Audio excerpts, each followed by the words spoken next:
За яа цаа назараа байна. Та нартай өөрөө high school-ийнхаа 14 15 дугаар анги хүрэхээр бэлдсэн байна. Та хэдэн пэйжэд дагаагүй биш биз? Дагаагүй бол пэйжэд дагаарай. Тэгээ пост болгон дээр нь зүрхлээд яваад ах юм бол админ пост удаахгүй. За тэгээд шимжлэхээ үзээд өдрийг сайхан өнгөрүүлээрэй. Би байж үл 17-т октинуудэр би солиоттой уруулны ч цор ганц шиг хүүе болж хүмүүс хараад байна. Зүгээр улам үлсэд байна. Хижилчин тарахаар гадаг хүлээж байна. Чи миний дэргэд тайван. Энэ бол удахгүй хаалгаа барих гэж байгаа ямар ч хандалтгүй үзэлтгүй сонингийн клуб. Тэдний гаргасан шинэ мэдээллийг хинч тоож аваагүй бөгөөд удахгүй хаагдах гэж байгаадаа сэтгэл дундуур байна. Харин хост клубын мас сэтгүүл 100% борлогдсныг мэдээд тэднэртэй холбоо байгуулахыг хүснэ. За байдгаараа шар үст маань октоодын зүрхийг уянгалуулаад сууж байна. Мэдээж хамгийн алдартай нь болох ихрүүд буюу ах トゥ усын хайр сэтгэл. Нүдний шилт маань харин шинээр гаргасан сэтгүүлээ октоодод борлуулж байдаг. Хоны Мори сэмпай бол тэгээд байдгаараа яг энэ үед Харухигийн өөдөөс нэг бөмбөг нисээд ирдэг ба үүнийг харсан шар үст маань Харухиг болгоомжтой гээд дээрээс нь дараад ундаг. Бөмбөгнөөс хамгаалж байгаа нэртэй бүр будаа болгоод тавиул гэмээр. Шар ус банж бөмбөг шидсэн гээд уурлаад хоёр ихрлөө зөрүүлээд өшгөлдөг ба тэр өшгөлт нь айгүй хүчтэй боловч таг долор. Тэр цаашаа хийсэж явж байгаад сонингийн ахлагчийн талхайг онцхон тэр. Манай гэдэж бөөндөө очиод уушил гуйдаг ба Харухиж сонингийн клуб байдаг байжийг асуусан. Энэ сонингийн клуб гэдэг газар чинь дандаа худал мэдээлэл таардаг хүмүүсийн сонирхлыг татчих чадахгүй сенсацгүй газар байдаг. Сонингийн клубын ахлагч удахгүй манай хаагдах болохоор та хэдтэй юу н зөвлөлдөх гэж байсан юм аа. Азар та хэдтэй уулзаж чадлаа. Тэгээд хамтрах хүсэл тавих гад гэж хэлдэг. Хитрхи өрөвч шар үст маань тэгэлгүй явах туслахад бэлэн гэсэн нүдний шилт маань үгүйдээ баярлаа л гэж байна. Дандаа худлаа мэдээлэл тараадаг эднэртэй л хамтрахгүй гэж клубийнх нь хэлдэг. Энэ сонингийн клубын ахлагч ч бүр амар гуйнаа заяа ингээд уйлаад үхлээ гутарлаа гэд үүнийг хасан шар үстэн бүр ингээд амар өрөвдөд нөгөө дөрөгөө хардагч нөгөөд нүүр өгдгүү шар үстэйч та нар өрөвдөхгүй байна уу ийм муухай сэтгэлтэй байж болохгүй дараагийн хуваар та нарыг татгалзахыг зөвшөөрөхгүй гэсэн чинь татгалзаж байна гээл яваад өглөө мэдээж хитрхи их гомдсон шар үстэн бүр хувцаад солихгүй суунаа. Угаасаа Харухи маань хүртэл тасчихсан удахгүй нашаа гүлгэнүүдээ харах болохоор бараг зөвшөөрсөн дээр юм шүү л гэж байна. Гүй тэр гүлгэнүүдийг нь л харчих. Угаасаа бүгдээр эсэргүүцэж чаддгүй. Үүнийг харт тэсэлгүй нүдний шилт маань нэгхэн болцолтой үүнийг зөвшөөрөе гэж хэлдэг. Бусад маань юу гэх нүг гэсэн нүдний шилт маань тгий гэж байвал бид нар явах вэ гэж байна. Аргагүй сүүдрийнхаа юм да. Нүдний шилт маань хамтрахаар болсон гээд өөрийнхөө гэр бүлийн гаргасан анхны хайрцаг тусламж үлдээгээд явдаг.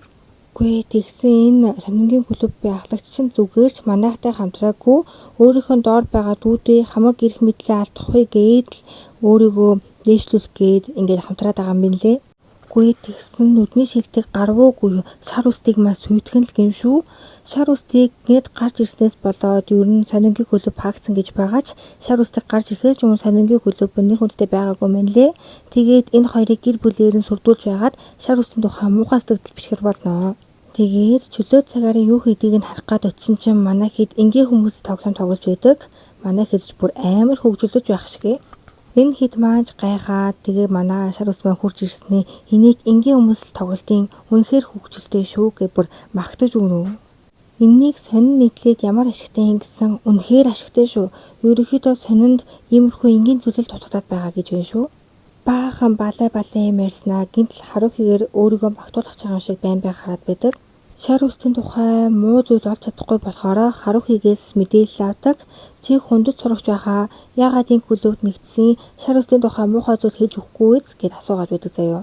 Манай охинч шар үстэд тийм муу төрлийн зан чанар байхгүй гэсэн үгүй хэлчихээ гэд бүр гуугаад байдаг. Мэдээж манай хэд ахаад лаз өшөглөж тоглохоор болдог. Алдар төшөглөлтөө хийсэн чинь дахиад сонингийн клубын ахлагчийг онцохноо. Шар үст маань шууд Харухиг хөдлөд гүчгдэг. Тэгсэн чинь нөгөө нүдний шилттэй сонингийн клубын ахлагч чаа за өөртөө л зохиогоо бичиж гэдэг заяа. Харин нөгөө талд шар үст маань Харухиг дагуулж явж байгаа төөрчгдөг. Төөрчгсөн юм уу гэсэн чи үгүй төөрөөгөө энэ сайхан нуутах газар байна гэж хэлсэн. Харухи маань төөрчгсөн юм байна гэж дагаад явдаг. Харухи яагаад тийм жоохон хүүхдийн тоглоом тоглоод баярлаад байсан гэсэн манай залуучин үнэхээр баян айлын хүүхэд байсан болохоор өөрийн насны хүүхэдтэй тоглож үзээгүй. Тэгээд дунд сургуулийн ерөнхийдөө гэртээ өнгөрөөсөн болохоор саяны тоглоомууд үнэхээр хөвгөлтэй байлаа. Дараа ч гэсэн ингэж тоглоцгоё гэж хэлдэг. Сонингийн ахлагч бүр шийдчихсэн муу бүхнийг бичнэ гээл явж идэг. Манай хоёрч ингээд хэрэггүй юм шүү дээ гээд дагаад орж ирсэн чинь аль хэдийн нөгөө клубийнхаа өрөөнд хоёр ихэр ирээд суучихсан байдаг. Ерөнхийдөө төлөвлөгөөг нь Харухи болон шар үстэс босд нь бүгдээрээ анзаарсан байдаг. Энд шар үстийг бүр муу гээл хийсэн манай хонич тийм бишээ тэр үнэхээр сайхан сэтгэлтэй гэж хэлдэг. Шар үс маань хэдий тэнэж гисэн хост клубийнхаа гишүүд бүрийг нэг бүртчлэн өөрөө цуглуулсан байдаг. Энэ бүр ичих нүрийн илгэндээ наснаа та нарт баталгаа байгаа мó гэсэн манай нүдний шил очиод өөрийнхөө анхны тусламжийн хайрцаг аваад доотлоос нэг диск гаргаад ирдэг. Эцэст нь хэлэх үггүй болсон энэч бууж өгдөг ба нүдний шилт маань би танай гэр бүлийн бизнесийн хүнийг хинээр солиулж чадна. Тийм учраас араа харж яваарэ гэж хэлдэг. Өгийн эдгээр чинь нуугдаж тоглож байсан шүү дээ. Тэгээ манай хоёр төрчихсөн болохоор энэ хэдийг хүлээгээ явж исэн бэлээ. Тэгээд бөөндөө харж байх заамд манай Харухи шар үстийн гэр бүл тийм том юм уу гэж асуусан чинь амар том үйлдвэрлэлтэй хэд хэдэн газрыг эзэмшдэг. Ялангуяа нэг сургуулийг эзэмшдэг гинэ. Ямар сургууль вэ гэсэн чинь энэ сургууль буюу Оуро Хай скулыг эзэмшдэм байлээ. Тэгээ бодсон чинь манай Харухи шар үстийн гэр бүлийн тусламжтайгаар энэ сургуульд орж ирсэн юм байлээ. Таны бодож байгаачлан энэ бол сургуулийн захирлын хүү. Хоёр ихрээ маань өглөө шар үстийн дуудлахаар айгүй шуугантай эхэлнэ. Яагаад залгасан бэ гэсэн Харухи ерөөсөө утсаа авахгүй 2-3 хончихсан гинэ. Зуны амгалт эхэлбүүгүй алга болчихсон болохоор хулгайлагчсан байх гээд бүгднлөө залгаж байдаг. Тэгсэн чинь өдний шил түүнийг Карузувороо явчихсан гэж хэлдэг.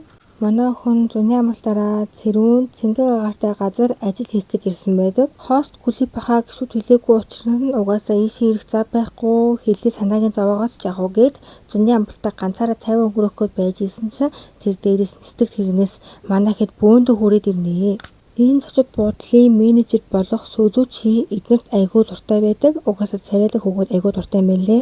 Хонич яагаад Харухи энд ажиллаж байгаа гэсэн нүдний шилт яг Ранка-сан аяллаар явчихсан болохоор Харухи түүнийг оруулж байгаа гэж хэлдэг. Шар үстэж чи яаж мэдэж байгаа юм гэсэн манай Харухич яаж мэдэж байгаа юм гэж асуудаг. Харухигийн өмсөж байгаа энэ хормогчийг манай менежер хийсэн байдаг. Ууг нь зунаар бөөндөө гадуур аялах гэж байсан юм билээ. Дааж манай Харухид паспорт байгаагүй мэн. Тэгээд бөөндөө өөр газар руу явъя гэсэн ч манай охинд боломж байгаагүй болохоор ганцаархнаа ажиллахаар ирсэн байдаг. Харухич тэсгээд байгаад эднэрийг яв гэсэн чинь нүдний шилт сургуулийн 9-р дүрм гадуур хууль бусаар цагийн ижил хийх хориотой гэж байгаа юм чинь. Үүн дээр нь бүгд дөрөөлөөд үлдэхээр болдогч энэ зочид буудалд ганцхан өрөө байгаа учраас энэ хэдийг ганцхан л үлдэхээр болдог. Ийхүү дундаад тэмцээн зохиовоо. Шар үст маань шууд ажилдаа ороод хашааг засаж байх ба манай Хоны сэмпай хажууд нь амттангаа идэж байж идэг. Энэ хоёрыг ярилцаж байсан чинь дэмий чалчлаа гээд 3 оноо хасчихдаг. Тэрэнд нь зочоод хуруугаа зогсон чинь өвдлөө гэж нэг оноо хасаад өхөрдөн төрөх үйлчлэхгүй гэж хэлдэг. Харин энд хоёр ихэр маань шулуухан зангаараа охтуудыг сэрүүцүүлээд сэргэх 5 оноо авдаг.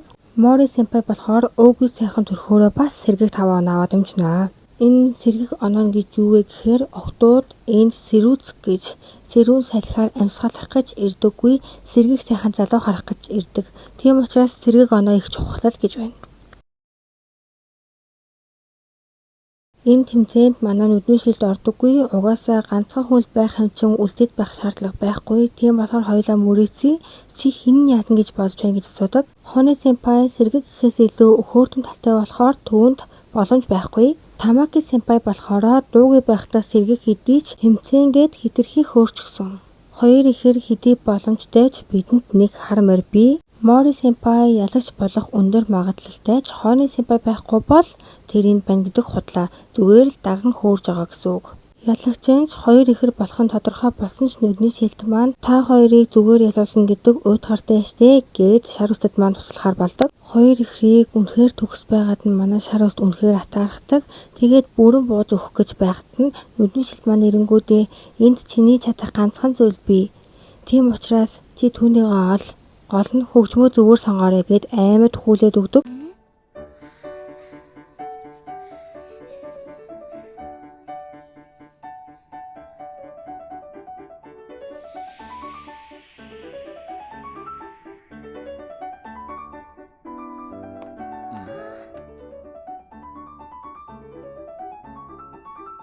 Шарост маань хитрхи хөөрснөөсөө болоод төгөлдөр хуур байгааг ч анзаараагүй мэлээ. Үүнийг нь нүдний шилд хүүлж өгснөөр Шарустын маань оноо огцом өснөө. Кауроч чадуулчихлаа шүү гэд байж исэн манай охинч. За тэгээ чи яалах юм шүү гэнэ үү гэд асуусан. Мэдэхгүй юм даа л гэдэг. Тэгэж байсан чи цонхон дээрээс гинт Стиваар унаад ирдэг за. Кауроч Харухиг болгоомж тэгэж аварж байгаад хацар дээрээ нэг шарх авчдаг.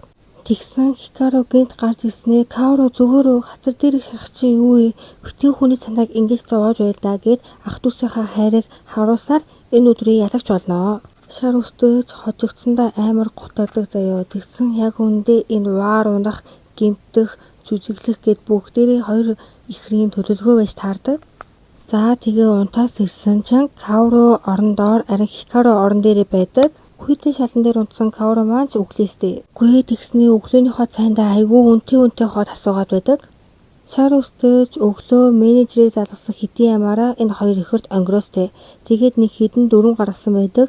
Тэр дөрөвнийхэн 5 дээр 6 цаг гэхэд бассан байх. Гэсэн хоёр ихэр маань үүнийг нүдний шээлт болон хойны симпай хоёр мэдж байгаа мөр гэж байна. Энэ хоёр ч AB бүлгийн тустай сэрих юм бол дуус гэдэг төрлийн хүмүүс шүү дээ. Яг энэ үед өглөөний хүргэлт ирэх ба тэр хүргэлтийг нь ахлах сургуулийн сурагч хүргэж байдаг.